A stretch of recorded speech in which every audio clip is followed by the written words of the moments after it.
वेखो ये चीज़ां जड़ियां ने ऑब्जर्व पे कर दी है आवाम सारी, असी भी एज ए जड़ा इत्थे पार्टी पे वेखने कि वो डगर नहीं बदली, जिहदी वजह तो सानू अज जड़ा ना अलहदगी इख्तियार करनी पई। तो असी इंशाअल्लाह अज़ीज़ दी हिम्मत मर्दां ते मदद खुदा असी मैदान च निकले हाँ और लोगों के हकूक के वास्ते, ताजरां दे हकूक वास्ते। तो वो वास्ते असी स्टैंड लिया बड़ा वड्डा, जिहड़ा अज तक नहीं इत्थे किसे लिया, इंज किसे भी नहीं लिया। तनकीद बंदियां दा हक है, असी चाहते हैं कि बंदे तनकीद करन, हर बंदा इस अबिलिटी विच आवे, कोई सवाल करे कि शाह साहब तुसीं यह गल कीती सी, अज तुसीं इहदा पैरा क्यों नहीं पे दिंदे। अवाम दी हौसला अफजाई, असी इहदे विच भी अवाम दी हौसला अफजाई पे करने आ।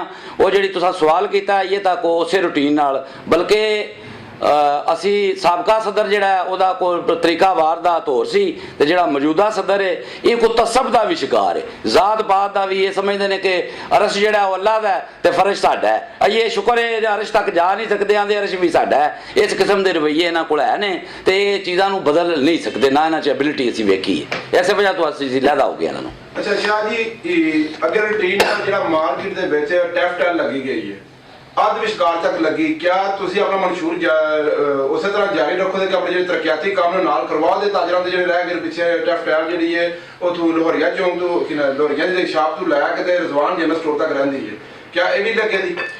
देखो ये कुछ चीज़ां जिहड़ियां ने सियासत नाल रिलेटिड हुंदियां ने, नंबर गेमिंग का सारा चक्कर है। साडा सदर जिहड़ा जरूरत तो ज़्यादा भाज क्या करता है कि मैं चौधरियां के घर मकबूल हो जा।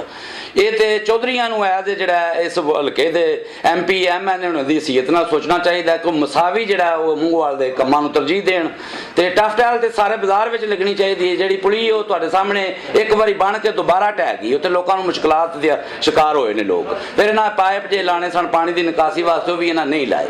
तो वो चीज़ां है ने, लेकिन ये सोलो फ्लैट लेने की अपना मफाद वास्ते, अपनी कदो कामत वास्ते सदर साहब ते उन्होंने मामू जिहड़े ने वो स्ट्रगल कर रहे हैं कि किसी तरीके सानू टिकट मिल जाए।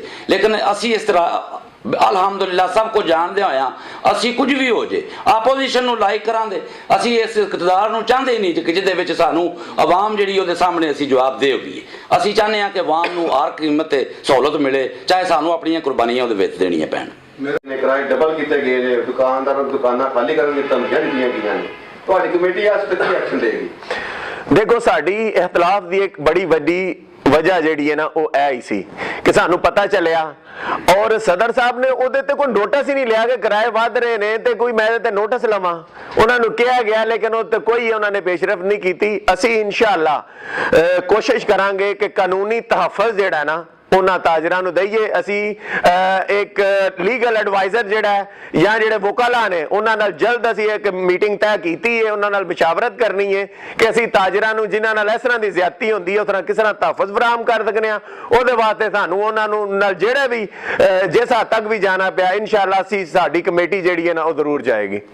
ਤੁਹਾਡੇ ਸਾਹਿਬ ਤਹਫ਼ੁਜ਼ अगर दूर कर सकन ते तुसीं फिर उहदे नाल ताद कर सकदे हो। देखो जी ताद अगे भी साडी गल सी कि ताजर बरादरी दी जिहड़ी है ना मसाइल नूं हल करना, और अगे भी मैं तुहानूं कहा इतलाफ कोई नहीं, लेकिन चूंकि असीं रिजाइन दे दिते ने उन्हां दा हिस्सा ते नहीं बनागे।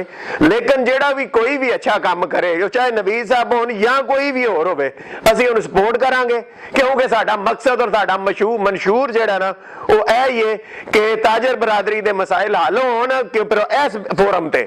बाकी फोरम सियासी ने जदों सियासत होवेगी वो अलहदा गल है, लेकिन अज साडा एजेंडा जेड़ा ना वो सिर्फ ऐसी अंजुमन ताजरान और असीं इस मौजू तो हट के बाहर नहीं। अगर वो अच्छे काम करांगे करनगे मंशूर ते आउणगे असीं जरूर उन्होंने एप्रीशिएट करांगे, और जेड़े गलत काम करनगे उन्हां दी तनकीद भी करांगे और रोकांगे भी इंशाअल्लाह उन्हां नूं। अगला सदर तुहाडे प्लेटफार्म तो होवेगा नहीं कोई साडे प्लेटफार्म तो नहीं होएगा, लेकिन असीं देखांगे, असीं इस मामला तो पीछे नहीं हट सकते।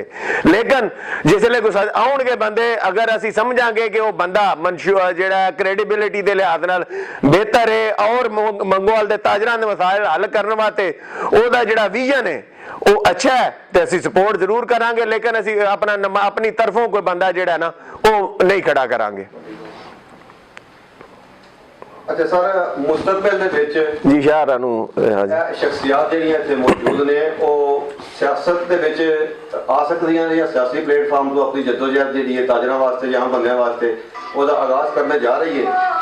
ਦੇਖੋ ਮੈਂ ਪਹਿਲੇ ਹੀ ਤੁਹਾਨੂੰ ਕਿਹਾ ਕਿ ਅੱਜ ਦਾ ਜਿਹੜਾ ਪ੍ਰੋਗਰਾਮ ਹੈ ਉਹ ਸਿਰਫ ਸਾਡੇ ਅੰਜਮਨ ਤਾਜਰਾਨ ਦੀ ਹੱਦ ਤੱਕ ਹੈ। ਇਹਦੇ ਵਾਸਤੇ ਅਸੀਂ ਨੈਕਸਟ ਇਨਸ਼ਾਅੱਲਾ ਜਲਦ ਤੁਹਾਨੂੰ ਨਾਲ ਰਾਬਤਾ ਕਰਾਂਗੇ ਔਰ ਇਹਦੇ ਬਾਰੇ ਪ੍ਰੈਸ ਕਾਨਫਰੰਸ ਵੀ ਕਰਾਂਗੇ ਔਰ ਤੁਹਾਡੇ ਹਰ ਸਵਾਲ ਦਾ ਜਵਾਬ ਦੇਵਾਂਗੇ।